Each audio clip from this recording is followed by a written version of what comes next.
Au nom du Créateur, le Tout-Puissant.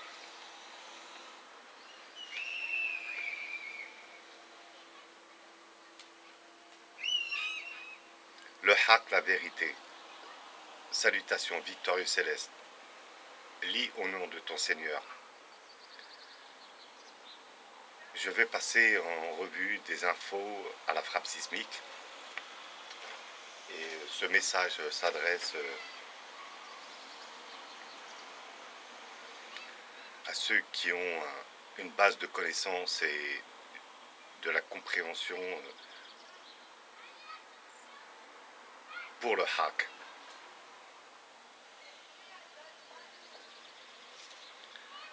Alors, pour commencer, tout d'abord, j'aimerais que vous ne me preniez pas à mon égard sur ce qui va être dit.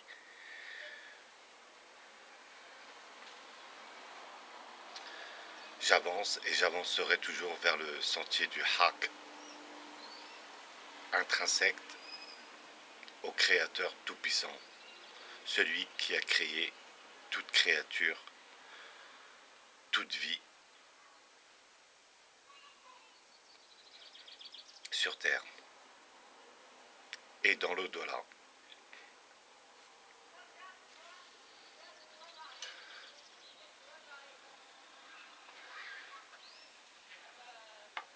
Tu seras maudit sur la terre, tu la cultiveras, elle te donnera pas ses fruits. Tu seras vagabond et fugitif sur la terre. Genèse 4, versets 10-12.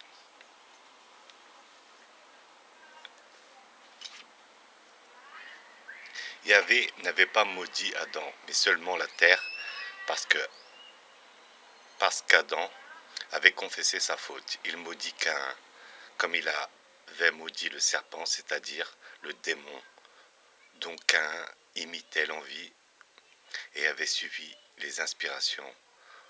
En même temps, il aggrava pour lui la malédiction de la terre. Et tout cela parce que Caïn avait aggravé son péché par son impénitence et son arrogance.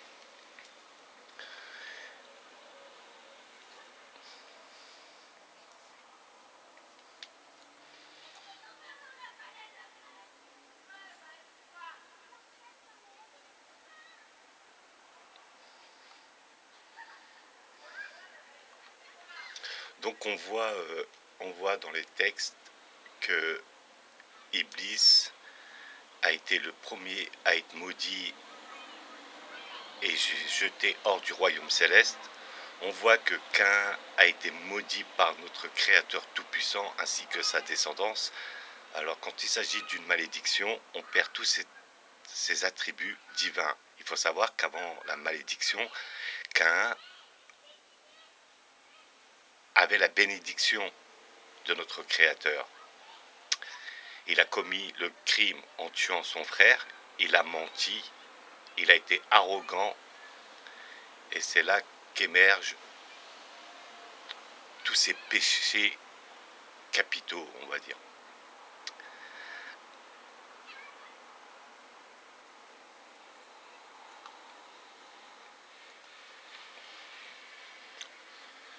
Alors la malédiction, elle a, du point de vue religieux, la louange est à Allah, le Seigneur des mondes, et que la prière et le salut soient sur celui qu'Allah a envoyé en miséricorde pour l'univers, ainsi que sur sa famille, ses compagnons et ses frères jusqu'au jour de la rétribution. La malédiction linguistique signifie le bannissement et l'éloignement. L'origine de la malédiction, si elle provient du Créateur, est le bannissement et l'éloignement de sa miséricorde. Et si elle provient de la créature, c'est donc une insulte infamante pour un acte réprouvé et pour son auteur et une imprécation à son encontre. Ainsi, on dit, on a maudit un tel quand on l'aura insulté ou offensé.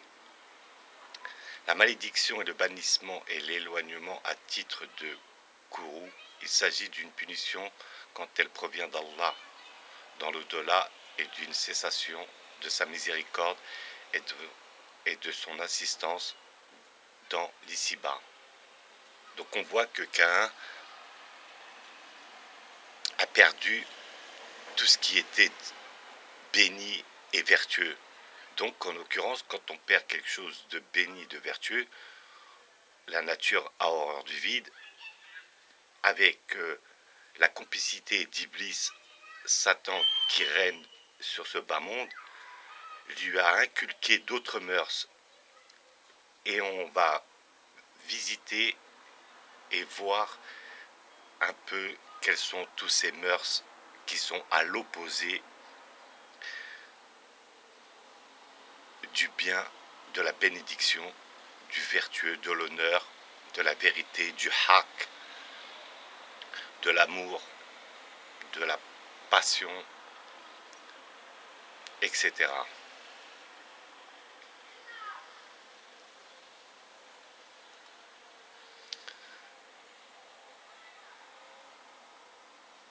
Quiconque tue intentionnellement un croyant, sa rétribution alors sera l'enfer pour y demeurer éternellement. Allah l'a frappé de sa colère, l'a maudit et lui a préparé un énorme châtiment. Coran, sourate 4, verset 93. Donc on s'aperçoit tout au long des siècles qui se sont écoulés depuis la malédiction de Caïn, que la malédiction dans les livres saints est toujours présente. Pour ceux qui connaissent les livres saints et qui l'étudient, qui le lisent, s'apercevront que la malédiction est toujours présente, comme s'il s'agissait toujours de la même lignée. Et en effet, il ne peut s'agir que de la même lignée. On va y revenir. La lignée de Caïn et sa descendance, à travers des communautés, des tribus, des civilisations, etc., etc.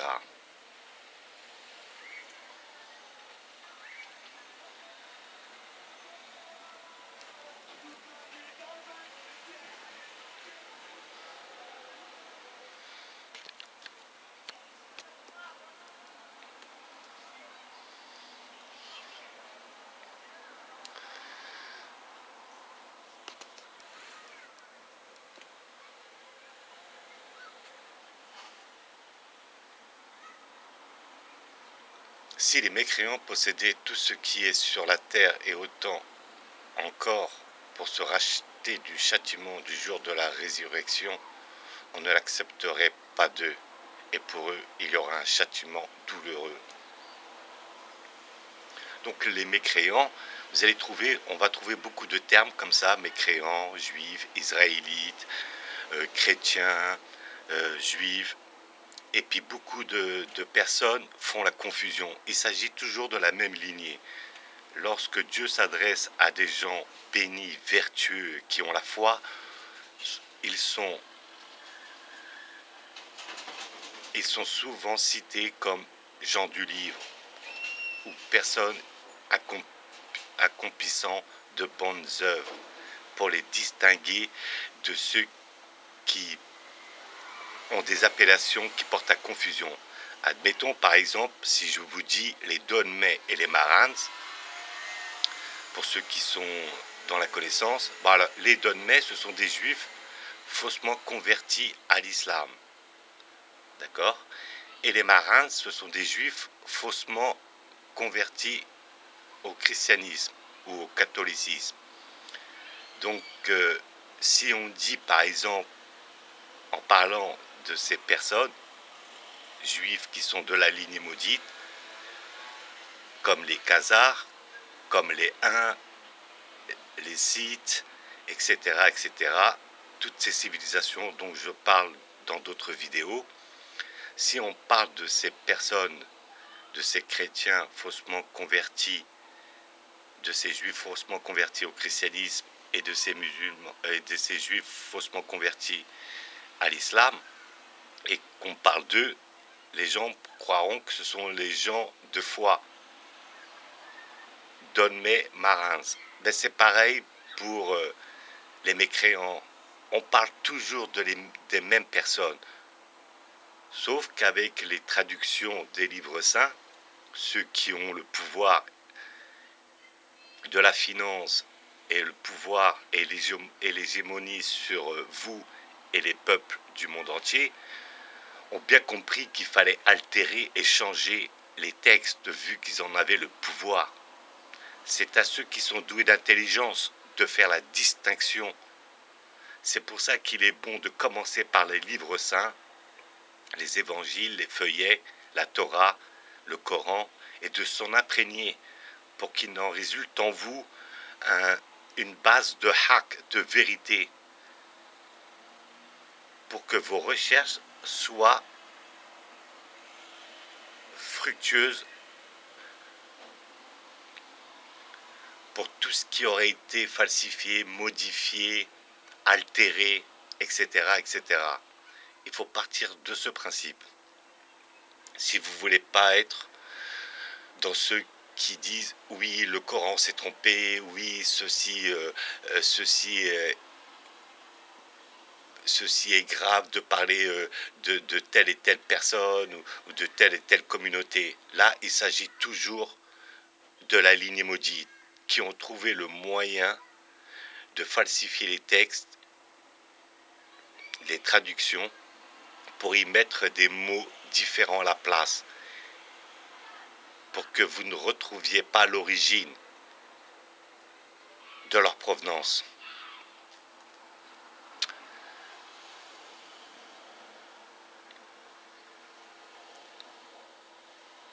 Sourate 5, verset 64. Et les Juifs disent, la main de Dieu est fermée, que leur propre main soit fermée, et maudit soit-il pour l'avoir dit. Au contraire, ses deux mains sont largement ouvertes. Il distribue ses dons comme il le veut. Et certes, ce qui a été descendu vers toi de la part de ton Seigneur va faire beaucoup croître parmi eux la rébellion et la mécréance. Nous avons jeté parmi eux l'inimité et la haine jusqu'au jour de la résurrection. Tous les fois qu'il s'allume un feu pour la guerre, Dieu l'éteint et il s'efforce de semer le désordre sur la terre, alors que Dieu n'aime pas les semeurs de désordre. Donc on voit ici qu'on parle toujours de la lignée maudite, là en parlant des Juifs. Donc, et les Juifs disent, la main de Dieu est fermée. Vous imaginez, pour s'exprimer comme ça, quand même, quel blasphème. Que leur propre main soit fermée et maudit soit-il. Encore une fois, la malédiction. Et là, on est après le déluge. Et on parle toujours de malédiction, de lignée maudite. Et ils n'ont jamais été dans le sens physique anéanti, car on les retrouvera tout le long des livres saints. Et des exemples, il y en a des milliers.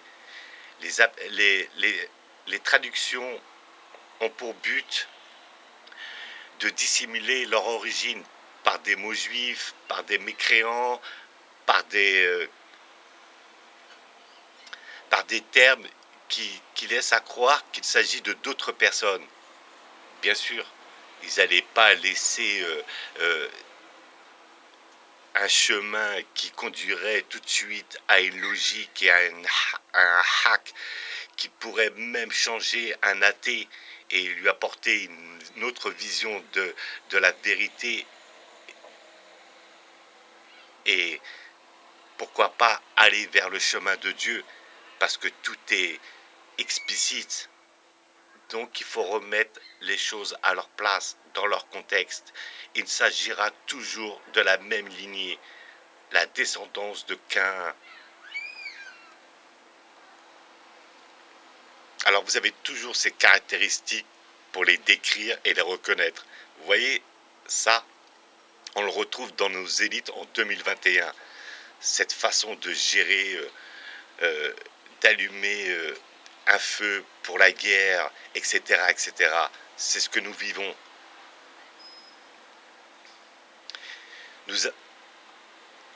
Alors, verset 44, sourate 5. Nous avons fait descendre la Torah dans laquelle il y a guide et lumière, ceux sur sa base que les prophètes qui se sont soumis à Allah, ainsi que les rabbins et les docteurs jugent les affaires des Juifs, car on leur a confié la garde du livre d'Allah.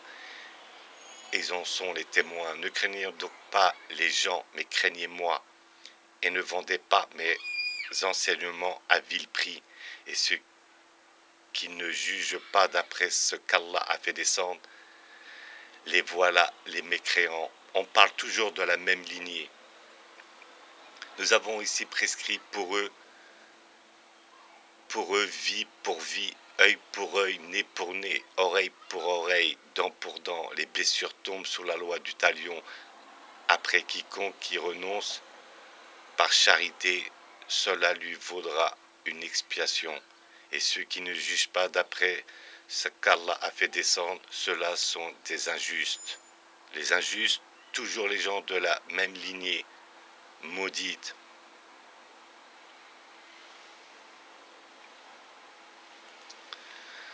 Alors ici, nous rentrons dans les caractéristiques qu'on retrouvera chez les élites de la lignée maudite pour apprendre à les reconnaître quand vous les écoutez, quel que soit le support.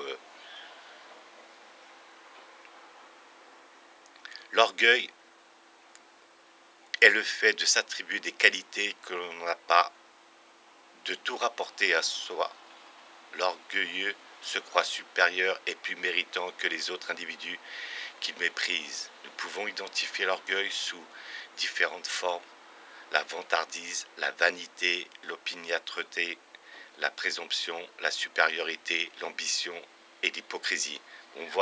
On a déjà une base de caractéristiques concernant cette lignée maudite. Ils sont tous assujettis, ils sont tous imprégnés de ce que je viens de vous lire. En règle générale, bien sûr qu'il y aura des gens un peu plus que d'autres, mais ce sont leurs mœurs, et on va continuer dans leurs mœurs.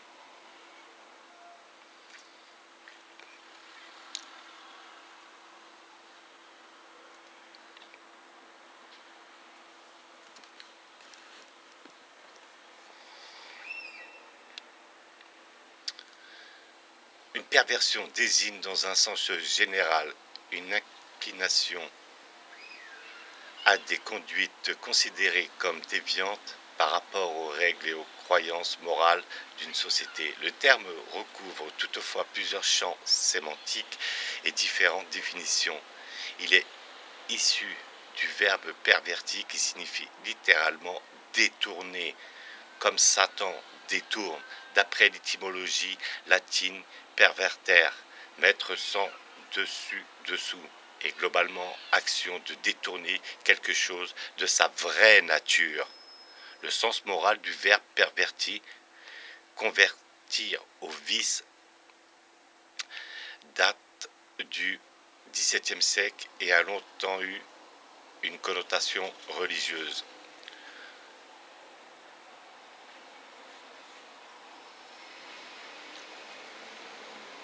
Alors, pour l'alter ego, nous avons quoi comme définition? Le mot alter ego est un mot qui nous vient du grec ancien et qui a été gardé sous sa forme d'origine. C'est pourquoi aujourd'hui il est souvent mal utilisé ou bien on ne connaît pas sa définition précise. J'ai donc pensé qu'il était justifiable de présenter ce mot et de le définir. Le mot alter ego provient du latin alter ego, vu que c'est en latin, qui veut dire autre moi. Définition de 3 dictionnaires, titre donné particulièrement dans le royaume des 2 Siciles et en Espagne, une personne chargée de remplacer la puissance souveraine. Familièrement, c'est mon alter ego, c'est un autre moi-même, etc., etc. Donc, là, j'ai un petit graphisme. Voilà que je vous mets. Je vais pouvoir en décrire les composantes. Alors, vous avez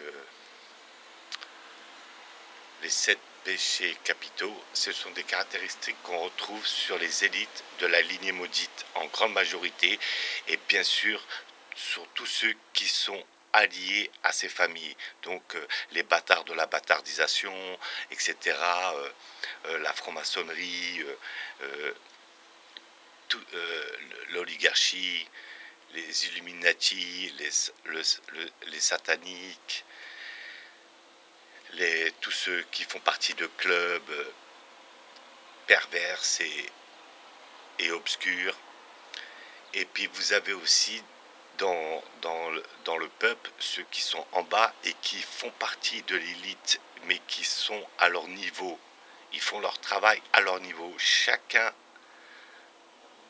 c'est établi par caste, si vous voulez. On parle souvent des élites, de ceux que vous ne voyez pas au plus haut, de ceux que vous voyez en règle générale dans la politique, et tous ceux qui sont milliardaires, millionnaires, et qui tiennent les entreprises, etc. Vous en connaissez la plupart. Et ce qu'on oublie, c'est souvent ceux qui sont au plus bas. On a l'impression que comme ils sont dans les quartiers, dans les banlieues, ou même dans modestement fonctionnaires, etc., qui ne sont pas affiliés. Moi, je les appelle les bâtards de la bâtardisation, on peut les appeler les sayanim, les traîtres, les lâches, les vendus, les chauffes, etc., etc. Ils ont un but bien précis, c'est d'appliquer ce qui a été dit au plus haut au niveau de la masse, de la population. Genre le métissage, les conversions à l'islam ou d'autres religions, etc., etc. Ils sont là pour faire ce travail de sape. Donc lorsque vous attaquez le haut, ben, vous négligez bien sûr le milieu, mais surtout la base. Quand on veut mettre des frappes sismiques, c'est simultanément, ou sinon le travail ne sera pas accompli. Alors vous avez bien sûr en haut l'envie qui est caractérisée par la patience, et tout ça vous allez les retrouver dans le caractère et la psychologie de la lignée maudite en règle générale. Alors l'envie, impatience, jalousie, convoitise, gourmandise, plaisir des sens, accumulation, délicatesse. Vous allez vous y retrouver, vous allez pouvoir constater qu'à travers les personnes que vous côtoyez, ils auront automatiquement ce genre de comportement ou de péché ou de vice. La paresse, facilité, lenteur, négligence.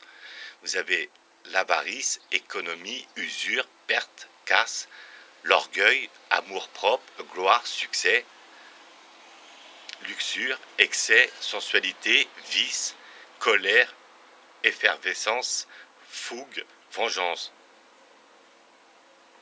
Alors maintenant, quand vous entendez tout ça, essayez de projeter et de voir tous ceux qui vous entourent s'ils n'ont pas ces qualifications. Et vous allez vous apercevoir qu'ils les ont. C'est normal, parce que nous vivons dans un système où c'est le satanisme, le contraire du bien, qui dirige. Pour combattre un système, on ne peut le combattre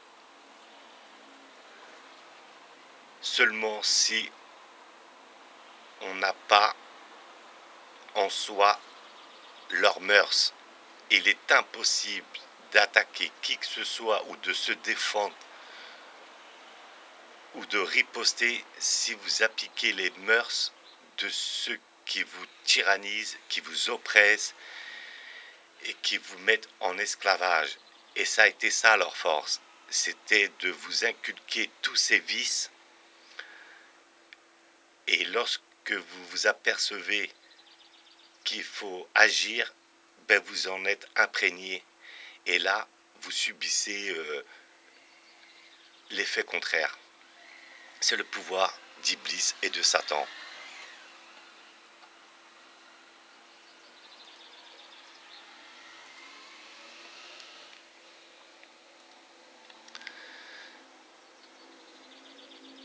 quelques exemples de péchés dans les 10 commandements.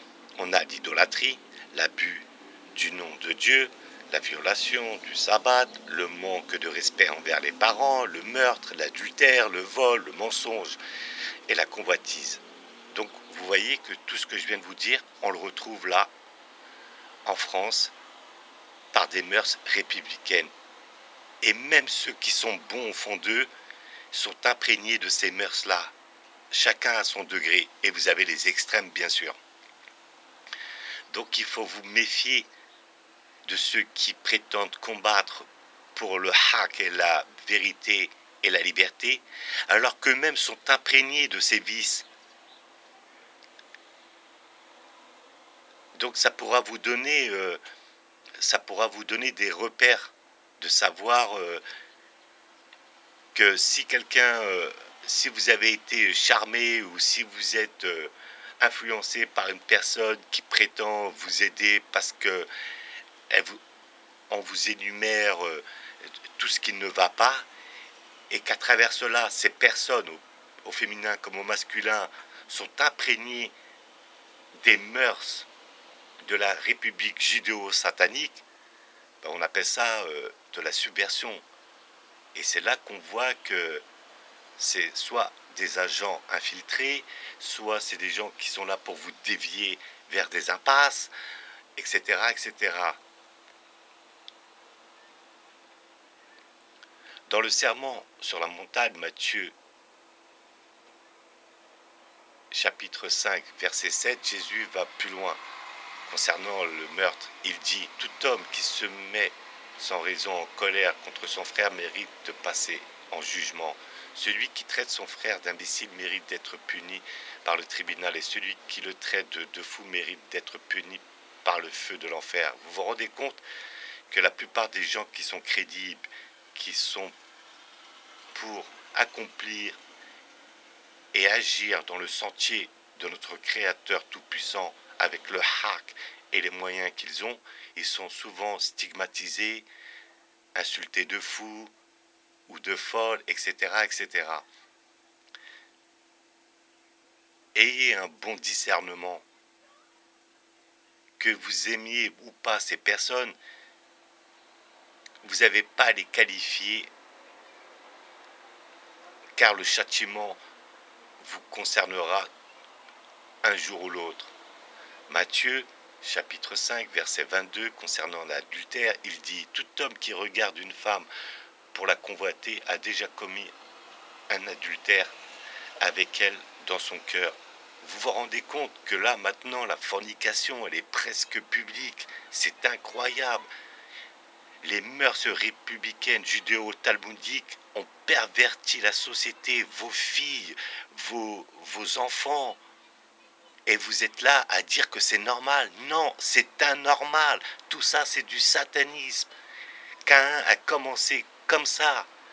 Il a forniqué avec sa sœur, et de sa sœur a engendré une descendance avec tous les symptômes que ça conçoit, la malédiction du Créateur, l'altération de sa propre psychologie. Ils sont tous infectés de schizophrénie. Ça va avec leurs caractéristiques. C'est le châtiment qui veut ça. Donc tous ces symptômes de santé, de psychiatrie, physique, psychologique, plus ce que Iblis leur demande de faire, parce que comme la nature a horreur du vide, Caïn, il s'est retourné vers Iblis, et il en a fait, j'allais dire, entre guillemets, son idole, pour ne pas dire autre chose. Donc vous, quels que soient les pays en ce moment, et les populations en ce moment, vous êtes sur l'hégémonie de ces mœurs qui ont été enjolivées pour paraître beaucoup plus appréciables. Et une fois que vous vous y êtes plongé, il est dur de retrouver sa vraie nature. C'est ce que doit accomplir Satan.